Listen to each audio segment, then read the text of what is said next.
Welcome to another edition of the No Chofters podcast on the OLB. If you like this podcast, hit that subscribe button and just drop a like. Just like this episode. In fact, go back and like all the other episodes because it helps the channel, believe it or not. We are close to 900 subscribers. We're very close to 1,000. Stabotten. How are we going to get 1,000 subscribers? You know how stupid that sounds? It sounds stupid. We shouldn't have 1,000 subscribers. We're Omonoia fans. We're an Omonoia podcast. No one cares about Omonoia, isn't there? Bullshit. Best team on the island. Best supporters in Cyprus. Fact.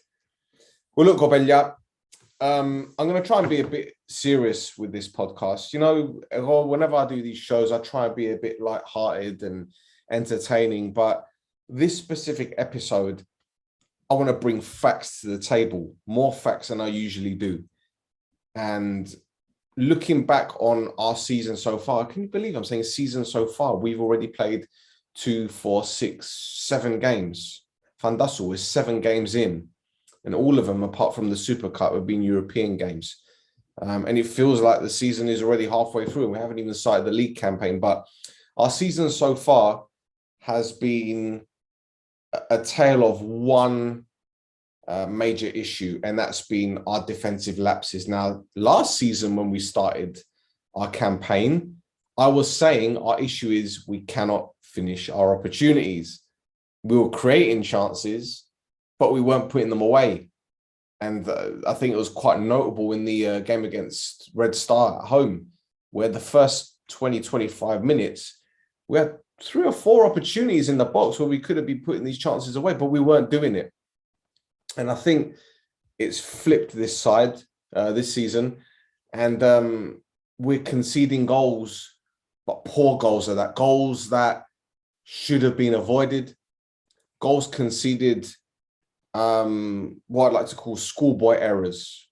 Errors that you shouldn't be making, where the defenders are on the wrong side of the forwards, whether it be ball watching, whether it be mistimed heading, everything.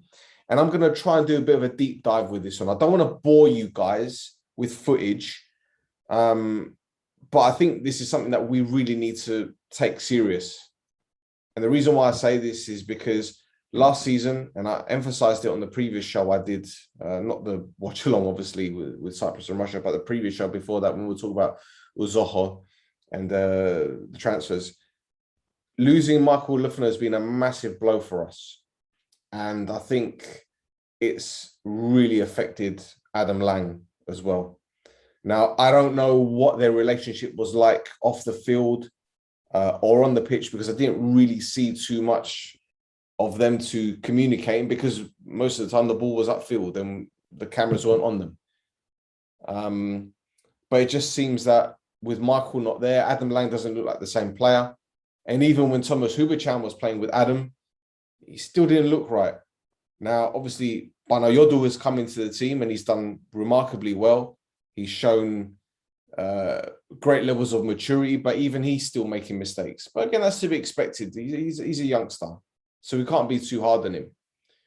But I want to pick apart certain incidents, certain goals that we've conceded, and just draw comparisons to last season. Now, we conceded a few goals last season, but if you look at the type of goal, for example, Maya's goal, both of the goals actually, the one where it ping-ponged and you put the ball between the 2 defenders' legs at the Tirio, the goal of the Ghazi B in the playoffs, where he took a shot from 25 yards.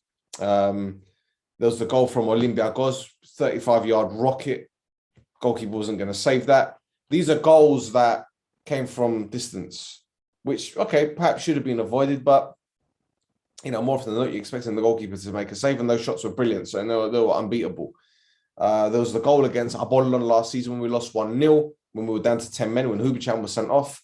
Cross came into the box, player was unmarked, headed it in the bottom corner. Goals that could have been avoided. Same with Salamina, same with Ethnikos when we won 2-1.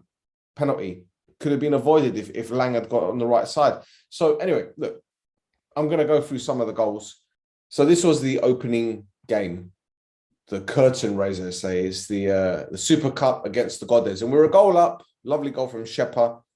But this is the equaliser. And granted, our two holding midfielders were Yordi and Humble.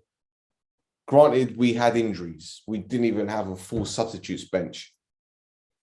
But when I talk about schoolboy errors, when I talk about basic errors, this is precisely what I've been talking about. This highlights what I'm trying to say. And boy, you have Humble here on his own. Yordi's here. We look okay. The ball's on the right-hand side. It's going to be popped into the box. Player here is calling for the ball. And this is the guy that we need to be looking at because he's made a run from deep. And that's where he's going to be going. You're expecting Humble here to track the runner to prevent him from getting the ball because Adam Lang is looking at the ball, but he's also got to be focused on this centre forward. Ball's played into the box. And here we go, late run. And that's to be expected because Humble didn't check the run, didn't track the runner. As you can see, it's too late. He sees the run. But Lang is in two minds here. Does he track this man? Does he go for this man? Or does he go to win the ball? He does neither. Huberchan has already got Lafferty here. But it's this area of the pitch which, boy, you need to be focused on, Gobella. And Humble should have been tracking the runner. But again, that's inexperience. So what happens? Ball's played into the box. And it's one each. There you go. Standard. Should have been dealt with. Now, I could be critical. And I could say, you know, this fella here, I think it might have been Foddy actually. He was too far away from the man popping the ball in the box. Gave him too much time to deliver the ball. But again, that's me being highly hypercritical. You know, these things happen. But yeah, the defending for that goal, not good enough as far as I'm concerned. Now, defensive errors happen frequently. And I'm not here to shit on this team. Don't get me wrong. But as I said at the top of the show, you're going to see a pattern emerging in the goals that we conceded.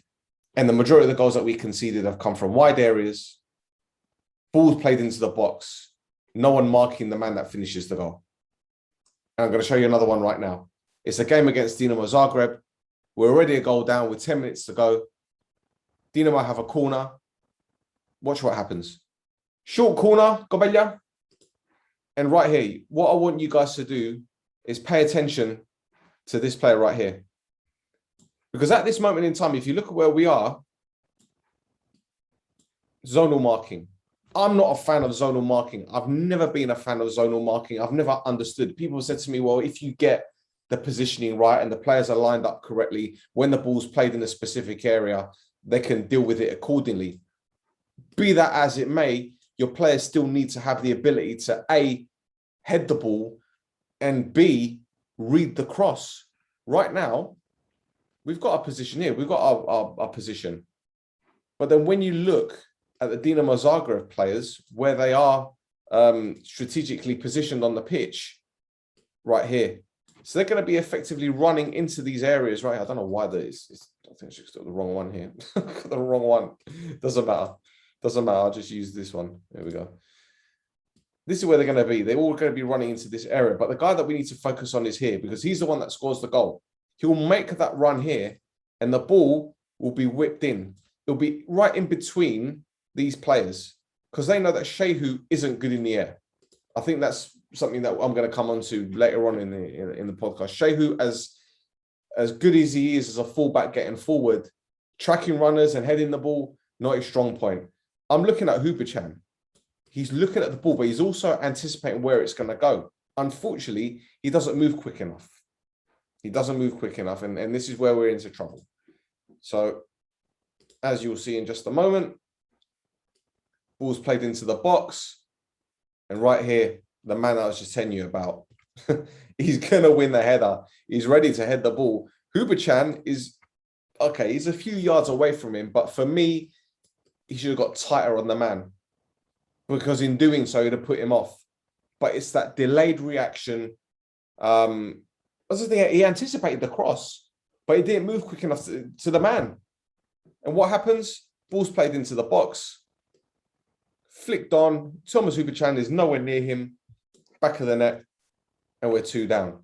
And you're going to see it from a different angle right here. Ball's played into the box, and Huberchan, he reacts too late. Doesn't get anywhere near the man, and he ducks as well. He ducks. It's not good enough. Not good enough at all. And these things happen frequently. It happens frequently. And look, I'm not here to shit on the players, like I said before, but these are errors that should be avoided. Get tighter on the man. Okay, I get it. You don't want to get touch tight to him because, you know, the ball might fall, might bobble and ends up in someone else's path. But at least do enough to put them off, or do enough to try to put them off. That was a basic flick, a basic flicked header, and that could have gone anywhere. But if you're not getting tight on the man, or at least, you know, pull his shirt or get physical. I know you don't want to concede the penalty. You don't want to give anything away, but make it physical, because we're not doing that. And that's why goals, we're giving away soft goals. I want to look at the second goal from Dinamo. Again, another one that possibly should have been avoided. Okay, it was a great flicked header, but for me, not good enough. Defensively, not good enough. And these things need to change very soon, because we're going to find ourselves in trouble. Here it is. Here's a Dinamo goal. Very similar to the second goal in the first leg, from wide areas again. Now, I want you guys to focus on this player here who actually gets the goal, because Mix is touch tight on him. We've got a good line here, in all fairness. Don't know what's going on back here, though. But again, this guy could have made that run into the box and no one would have noticed it. This guy's here ready for a run, and he's just putting them off. But this is the runner that I would need to look at, because it's actually his movement that does it for me. He's actually quite brilliant, in all fairness, because what he does, he kind of tiptoes a bit forward and then he arches his run. Let's have a look. Here we go. Tiptoes forward. Mix is flat-footed already. He's anticipating the ball to be crossing to the box, whereas this fella knows exactly where the ball's going to go. Here it is. Crossed in. Look where Mix is now. Look where Mix is. He's nowhere near the player. Nowhere near him. He's not close enough to him, as far as I'm concerned. He's probably trying to make that run there, anticipating the ball to be popped long. That being said, I don't know. Not good enough. Not good enough defensively, as far as I'm concerned. Here we go. Great flicked header. Mix isn't anywhere near him. He jumps tall, but it's too late. And Fabi's got no chance. Ties over. Now let's look at the Flora game. Another one where we got away with murder. We got away with it. I know we went through on penalties, but Flora had enough chances. They had enough opportunities to put us to the sword, and the game wouldn't have gone to penalties if we weren't lucky enough, in all fairness. And let's look at their first goal.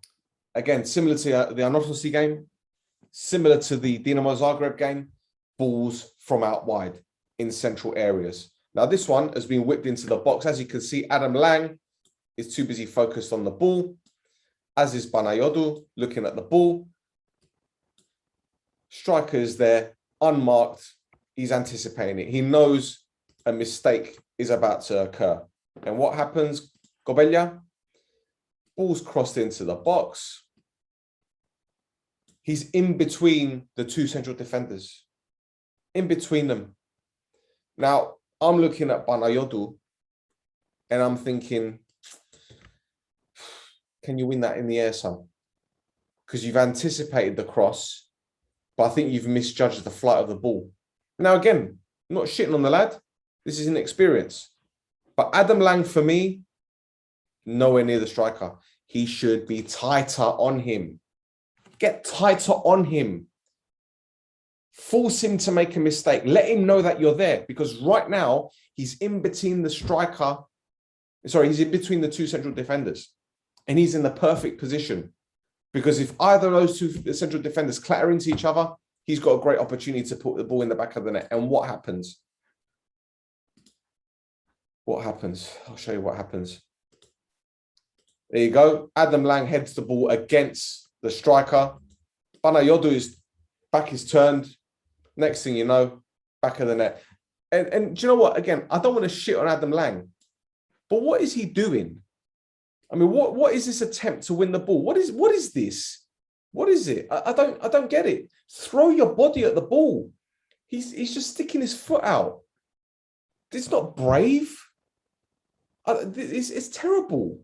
It's unacceptable as far as I'm concerned. It's not good enough. But yeah, I know people are going to start shitting on me. And then they're going to say to me, so you did an Adam Lang appreciation podcast a few months ago. And I'm not shitting on Adam, but he knows he should have dealt with that better. Sorry, Adam. You should have done, mate. Next video. Another opportunity for Flora. Another set piece. And again, should have been dealt with. I'm sorry, not good enough. I'm going to reiterate what I said before about the zonal marking. Here we go, zonal marking. Not good enough. All right, they're lined up well, but watch how it's dealt with. We got lucky with this one, because when you look at the players that are there, you've got 3 players in this area, and you've got another 3 ready to pounce. Now, we've got someone organising, and you've got another one organising, but everyone else is just standing there watching for the ball to be delivered in the box. Look at them. Look at where they are. They are all looking at the ball. All of them. But no one is looking at the 5-6 players that are there. There's even a guy here ready to deliver the ball. So again, the anticipation, not good enough. Ball comes into the box. Here we go. Look at the runners already. 3 runners are making runs, anticipating the ball to be played in this area. These guys are already making runs. So already we're on the back foot. Ball's crossed into the box. Here we go. Man right here on his own, completely unmarked. You have one guy here looking at the ball, another guy here looking at the ball. Shehu is looking at the ball. This guy looking at the ball. This player totally unmarked. And what happens? We get lucky, Gobelia. We get lucky with this one. Because what happens is he goes to head the ball, completely misjudges it, and it comes off Panayodu and goes out for a corner. That could have been an own goal. And the players have got their hands on their heads because they know that's a great opportunity. Go away with it. Show you again. Rewind it. Look at it. He goes to jump for the ball, completely misses it. If he makes contact, all right, we've got a man on the line, but we've got lucky there. Another opportunity from the opposite side. Again, gone zonal. Now, this time, they've got 3-4 players inside the 6-yard box because they know that when the ball's delivered in central areas, it's all crowded. But hey, look, 1, 2, 3 players unmarked. What's going on here, Gobelia? What's going on here? Why do we have 2 players here? Why aren't we going man for man on these players? Again, I can't explain it. Maybe someone can, with a better tactical mindset, can do that, because I don't know. Here we go. Ball's delivered into the box. And now look. Wow. Just wow. And I say just wow because people will say to me, well, what's going on? Well, this guy has got a free header. This guy has got a free header.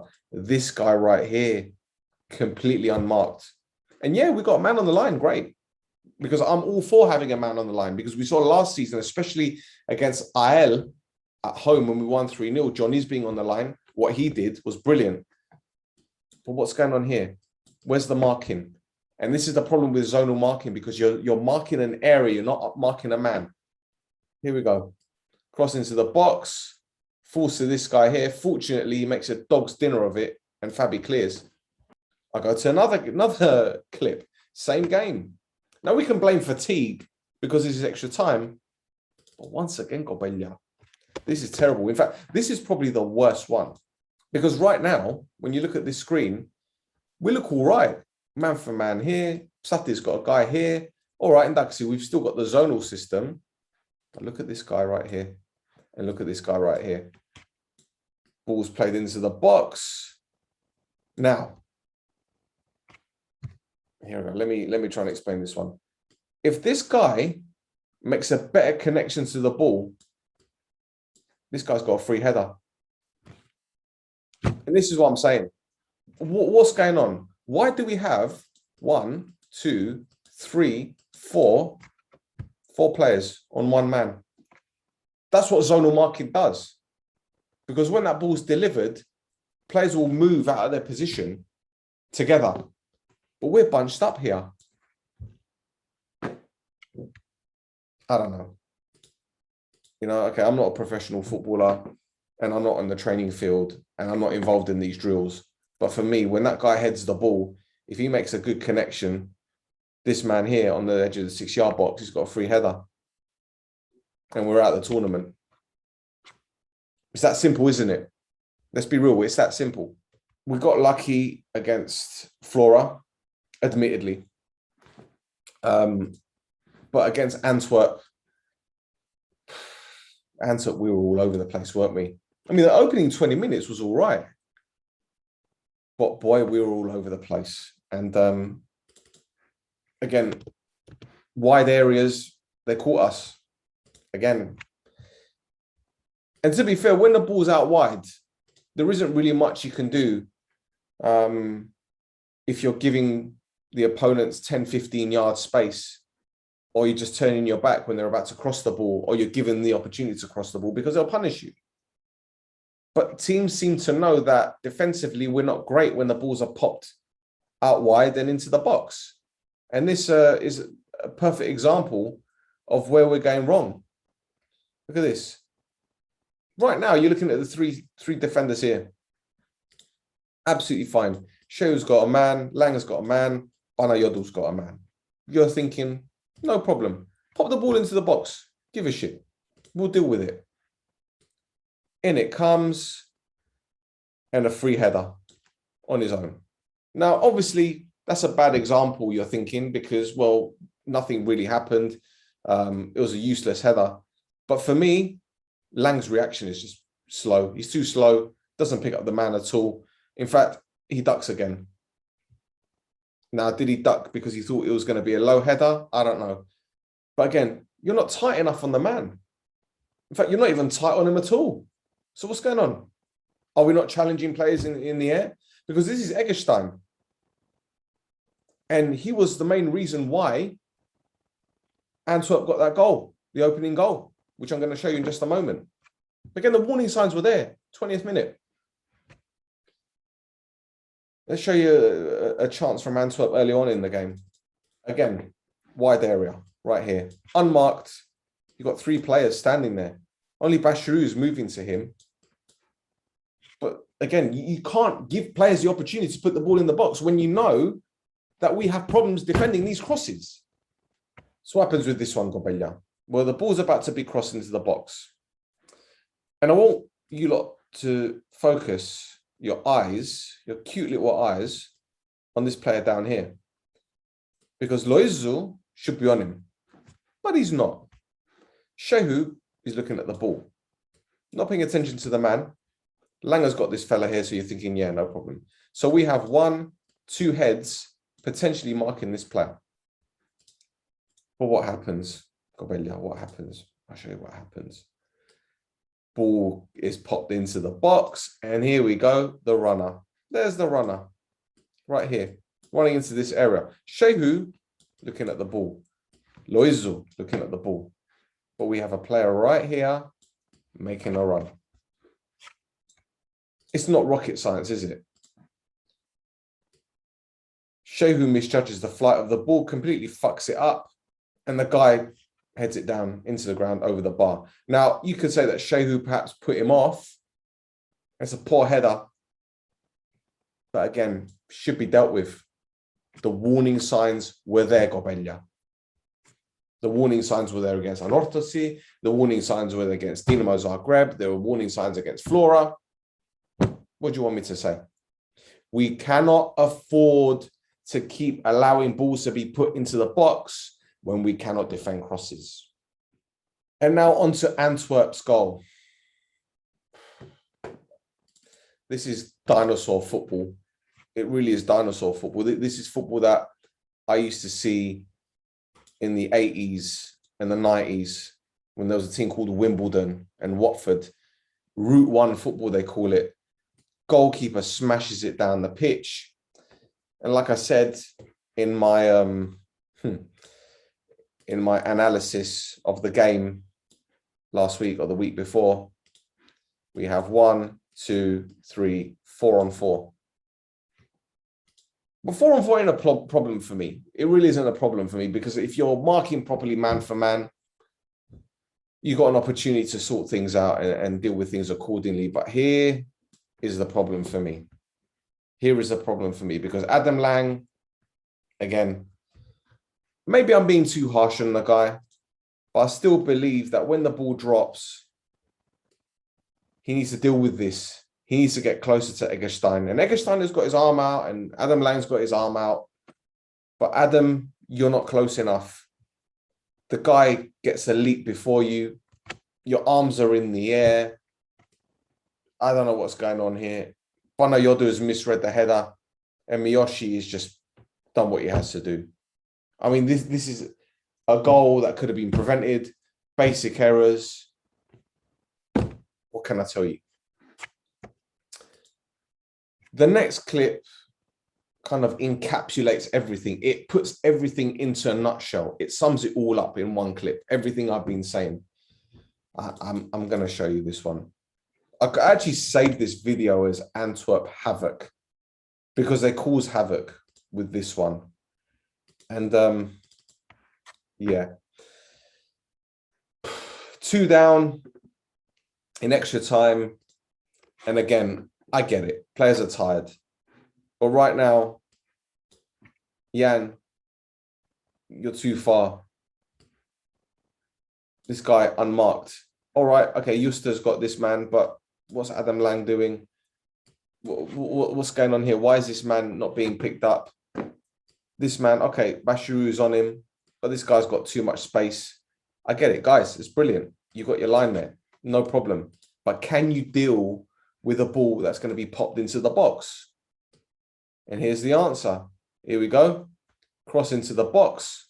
Now, in all fairness, this should be pretty safe because it's man for man here and here.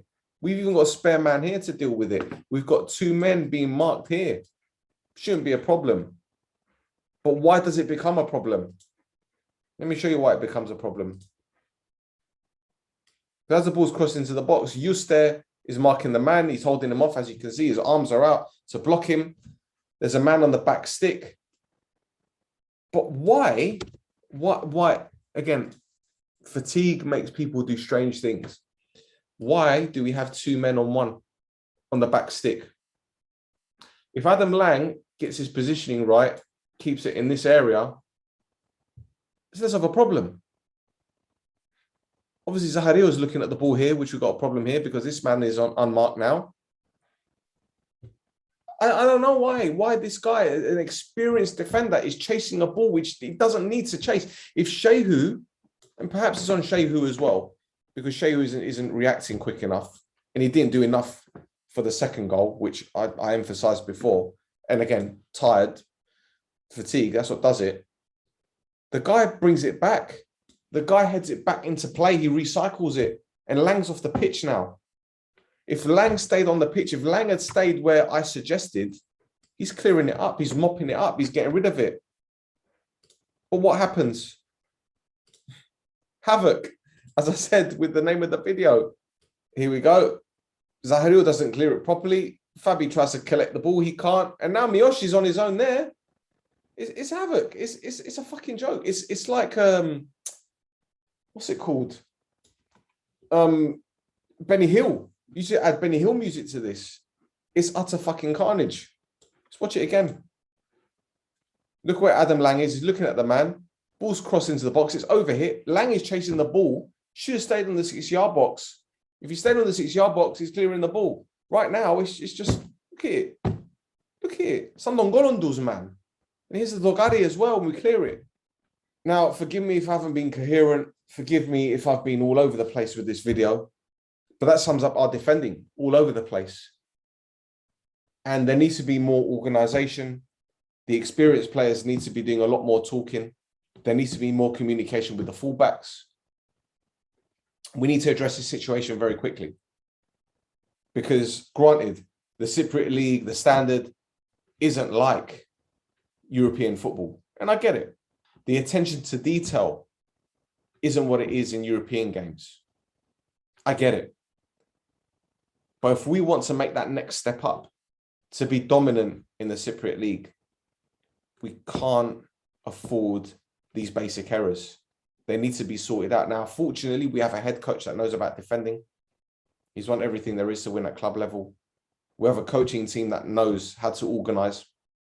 But they're not the ones that are on the pitch. And I'm sure this issue has been addressed. I'm sure they've analysed every game and every goal conceded. But it seems to me that it's a common theme with Omonoia. They're letting teams get the ball out wide. They're letting teams put the ball in the box. They're not getting tight on men. They're ball watching. They're chasing lost causes. And if you're going to stay zonal with your marking, stay in your area. That last clip encapsulated everything. Why Adam Lang is chasing a ball that is going out for a goal kick. And granted, it's recycled, but that should have been Shehu's. Give him a shout. Is there any communication? I don't know. So like I said, we need to address this. And once we've addressed it, we'll keep clean sheets left, right, and centre. At the beginning of last season, when I did the analysis of the IL game when we won 3-0, I said, we're going to keep clean sheets this season because we're defending in numbers, we're defending stoutly, we're organised, we're going man for man, and we're not making basic errors. But now we're doing completely the opposite of last season.